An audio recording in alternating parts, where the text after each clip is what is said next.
شعبان کی 15ویں رات کو رات عبادت کرنا اور سویرے روزہ رکھنا.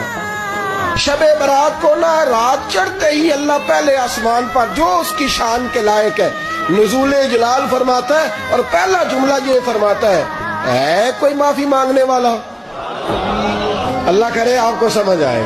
یعنی معافی دینے والا کہہ رہا ہے چلو آؤ ادھر آؤ ذرا معافی مانگو میں معاف کرنے آیا ہوں. مانگو معافی. ہے کوئی معافی مانگنے والا؟ معاف کر دیں گے. اور آپ فرماتے ہیں ہے کوئی رزق مانگنے والا؟ مولا علی شیر خدا فرما رہے ہیں اور وہ خود نہیں فرما رہے, وہ نبی پاک کا فرمان نقل کر رہے ہیں اور وہ رسول اللہ صلی اللہ علیہ وسلم کی بات نہیں بیان کر رہے. وہ کہتے ہیں رب فرماتا ہے کوئی روزی مانگنے والا؟ تو میرے رسول پاک علیہ السلام نے ہمیں یہ میسج دیا, پیغام دیا, فرمائے اس رات جو اولاد مانگے گا رب اسے بھی عطا فرمائے. اس رات اللہ سے بخشش مانگے گا اللہ اسے بھی دے گا.